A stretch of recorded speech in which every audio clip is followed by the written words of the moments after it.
عزیزان گرامی، امام حسین علیہ السلام اپنے آخری خطبے کے اندر جملے کہہ رہے ہیں، کہتے ہیں کہ تم لوگ یہ میرے امامے کو دیکھ لو، یہ امامہ میرا نہیں ہے، میرے جد رسول خدا کا ہے. یہ ابا میری نہیں ہے، میرے جد رسول خدا کی ہے. پھر اپنی قبا کی طرف سے کہتے ہیں یہ میری نہیں ہے، میرے جد رسول خدا کی ہے. پھر ایک اونٹنی پہ سوار ہوتے کہتے ہیں یہ اونٹنی میری نہیں، میرے جد رسول خدا کی ہے. پھر تلوار دکھاتے ہیں، کہا سب کچھ، تو سب رونے لگے، کہا رسول خدا کے سارے تبرکات ان کے پاس ہیں. مولانا نے کہا پھر بھی تم میرا قتل کر دو گے، سب کچھ دکھا دیا تمہیں تبرکات، رو بھی رہے ہو کہ رسول خدا کے تبرکات اس کے پاس ہیں، کیونکہ میں نواسا ہوں، میرے پاس تبرکات ہیں. پھر اس کے بعد ایک مرتبہ ہاتھوں کو بلند کرتے ہیں اور دعا کرتے ہیں، کہتے ہیں پروردگارا، آج یہ سارے میرے دشمن ہیں اور میرے خون کے پیاسے ہیں، مجھے قتل کرنا چاہتے ہیں، اور میرا ایک ہی جرم بتاتے ہیں کہ میں نے یزید کی بیعت نہیں کی ہے. ان کے نزدیک جرم کیا تھا سید الشہداء کا؟ کہ انہوں نے یزید کی بیعت نہیں کی. تو مولا پھر ہاتھوں کو بلند کہتے ہیں کہ پروردگارا، پھر بنی ثقیف سے اس جوان کو ان پہ مسلط کر دے جو میرے ہر قتل کا بدلہ ان سے لے. جملوں کو ضائع نہ کیجئے گا. عزیزان گرامی، جناب سید الشہداء کی یہ دعا بتا رہی ہے کہ بنی ثقیف سے صرف ایک ہی تاریخ میں آدمی مسلط ہوا ہے حکومت کے اندر، جس نے 17.5 مہینے یعنی 1.5 سال کے قریب حکومت کی، اور 1.5 سال میں ہر سید الشہداء سے ہر قتل کرنے والا، ہر جرم کرنے والا، ہر خون کے قطرے کا بدلہ لینے والا ایک ہی آدمی ہے، مختار ابن ابی عبید ثقفی. تو سید الشہداء کی یہ دعا کا جملہ جس کو سید الخوئی نے اور بڑے بڑے مراجعوں نے، علماء نے اپنی کتابوں میں نقل کیا کہ مرحوم آیت اللہ کس نے لکھا اپنی کتاب بحار الانوار کی جلد نمبر 54 کے اندر علامہ محمد باقر مجلسی نے لکھا کہ سید الشہداء نے ہاتھوں کو بلند کر کے دعا کی کہ پروردگارا، میرے یہ سامنے ایک ایک قتل جو میرے خاندان سے ہوا ہے، ایک ایک آدمی شہید کا بدلہ لینے کے لیے، اور ایک ایک قطرہ جو خون کا بہا گیا قتلاً، اور ہر چیز کا بدلہ، ہر ظلم کا بدلہ لینے کے لیے بنی ثقیف کے اس جوان کو مسلط کر دے. پروردگار حکومت دے دے، عطا کر دے کہ جو ہمارے سارے بدلے لے. عزیزان گرامی، ایک اور دلیل آپ کے لیے ہو گئی. عزیزان گرامی، ایک اور دلیل پیش کرتا ہوں آپ کے سامنے. عزیزان گرامی، جناب امیر علیہ السلام کا جناب مختار کیونکہ مدینے سے ہجرت کر کے عراق منتقل ہوئے تھے، تو جناب مختار جب بچپنے میں چھوٹے تھے، اور خود اب ایک پوری بحث ہے کہ اہل سنت کے مورخین نے لکھا کہ جب ان کی شہادت ہوئی ہے تو 63 برس کے تھے، بعض نے لکھا 63 تھے، اور بعض نے لکھا 67 تھے. اب زیادہ علماء نے بحث کیا کہ ظاہراً 67 تھے. پہلی ہجری میں ان کی ولادت ہوئی اور 67 ہجری میں 67 ہجری میں ان کی شہادت ہوئی ہے. تو کچھ نے لکھا کہ نہیں، یہ والی روایت زیادہ صحیح. ہمارے علماء نے بحث کی ہے کہ یہ 67 سال کے تھے. عزیزان گرامی، جب یہ چھوٹے تھے، مدینے میں تھے، بنی ثقیف سے تھے، اور ثقیف بہرحال، اور وہ ابن مسعود بھی ثقفی تھے، بہت سے ثقیف قبیلے کے بڑے بڑے صحابی گزرے ہیں. تو جب چھوٹے سے تھے تو امیر المومنین نے ان کے سر پہ ہاتھ رکھا، کہا کہ ھذا کیس ایھا الکیس، اے سمجھدار، اے بصیرت رکھنے والے، اے سوجھ بوجھ رکھنے، حکمت رکھنے والے، اے بصیرت، اے فراست رکھنے والے. امیر المؤمنین کا یہ کہنا کہ سمجھدار انسان. تو عزیزان گرامی، بچپن میں ان کے سر پہ ہاتھ رکھنا. اور جب کسی نے سوال کیا تو آپ نے فرمایا، کہا کہ یہ وہی ہے کہ جو میرے بیٹے حسین کے خون کا بدلہ لے گا.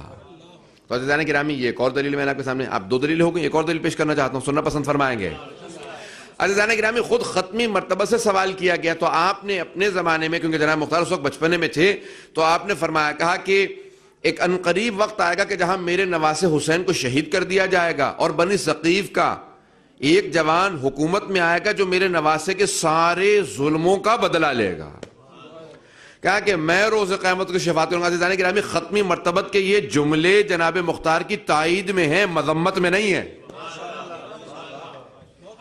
اب میں 3 دلیل پیش کر چکا ہوں. عزیزان گرامی، جب جناب مختار امام حسن مجتبیٰ نے کہا نا کہ مجھے، ان کو جب تیر لگا اور ان کو زخمی کر دیا گیا، اور ان کے جو دشمن تھے شام والے، انہوں نے ان کو بے انتہا گزن پہنچایا، تو آپ نے فوراً فرمایا کہ مجھے، اور وہ اپنے مسعود، بہرحال اس قبیلے سے تھے، مسعود کی طرف، ابو مسعود کی طرف، اور مختلف نام لیے، اور جناب مختار کے چچا کی طرف کہا کہ مجھے ان کے گھر پہ لے جاؤ. وہاں جناب مختار موجود تھے، ان کے چچا نے ان کو بلایا، اور اس موقع پہ جناب مختار نے ایک جملہ کہا جس کو کچھ لوگ مذمت میں پیش کرتے ہیں، آیت اللہ خوئی کہتے ہیں نہیں، یہ سب سے بڑی مدح ہے. میں اس لیے اس جملے کو پیش کر رہا ہوں کہ انہوں نے، جناب مختار نے فوراً اپنے چچا سے کہا کہ چچا جان، آپ نہیں جانتے کہ بنو امیہ ان کے خون کے پیاسے ہیں، معاویہ ان کے خون کا پیاسا ہے، تو کیوں نہیں آپ ان کو حوالے کر دیں جب یہ زخمی حالت میں ہیں، کہ آپ معاویہ کے حوالے کر دیں اور معاویہ سے پیسے لے لیں.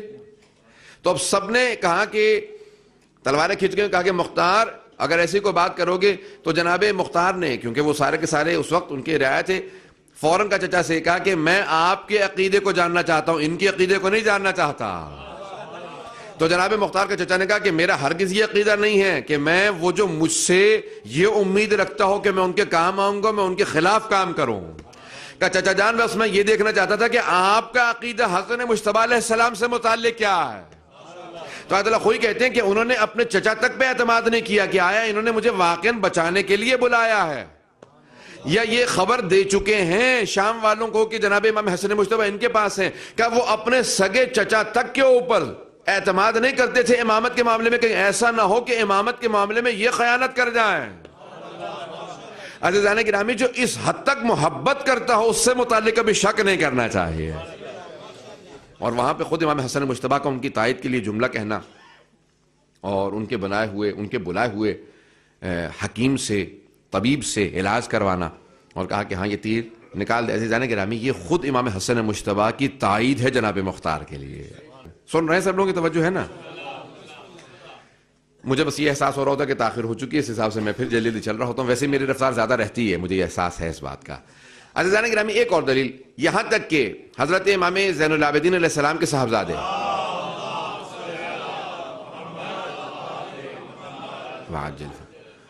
ان کے صاحبزادے فرماتے ہیں، کہتے ہیں کہ جناب مختار نے 20,000 دینار میرے بابا کو ہدیے کے طور پہ بھیجے، کہ میرے بابا نے ان پیسوں سے وہ جو بنی ہاشم کے مکان گر چکے تھے ان سارے مکانوں کی تعمیرات کروائی ہیں، اور پھر بنی ہاشم کو وہ مکان ان کے واپس لوٹا دیے، کہ وہ جو سادات اور جو بنی ہاشم کے دوسرے مؤمنین تھے ان سب کے مکانوں کی تعمیر کروائی۔ عزیزان گرامی، امام معصوم کبھی بھی غصبی اور ناجائز پیسے سے کسی کی مدد نہیں کرتے۔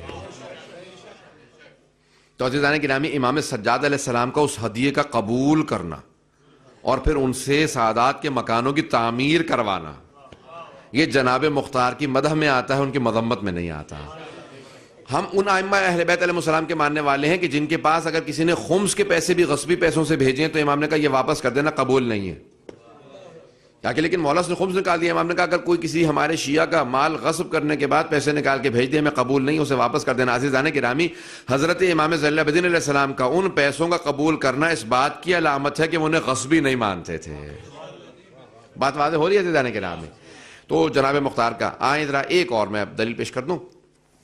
آج کی 5 دلیلیں مکمل ہو چکی ہیں، ایک دلیل پیش کر دوں گا تاکہ پھر انشاءاللہ بات اپنی تکمیل تک پہنچ جائے۔ امام محمد باقر علیہ السلام کے دعا کے جملے، مولا فرماتے ہیں کہ خدا رحمت نازل کرے مختار پہ کہ جب اللہ نے اس کو عطا کیا، جب وہ حکومت میں آیا، 17.5 مہینے حکومت میں رہے، 17.5 مہینے، 1.5 سال پورے نہیں ہوئے، کہ جب وہ حکومت میں آئے تو انہوں نے اپنی دولت کو اہل بیت سے دور نہیں رکھا، بلکہ جو چاہتے تھے قربان کرتے تھے اہل بیت میں، اور ان کے چاہنے والوں پہ قربان کرتے تھے۔ اور پھر ائمہ علیہ السلام نے ان سے متعلق امام نے تفصیل سے کہا کہ یہاں تک کہ کب کہا یہ؟ جب جناب مختار کا بیٹا امام باقر علیہ السلام کی خدمت میں ملنے کے لیے آیا، اور امام نے سر پہ ہاتھ رکھے پیار کیا، اور امام نے کہا کہ تمہارے بابا وہ ہیں کہ جو کئی ہمارے خاندان میں جو مہر ادا کیے گئے ہیں وہ تمہارے بابا نے بھیجے تھے۔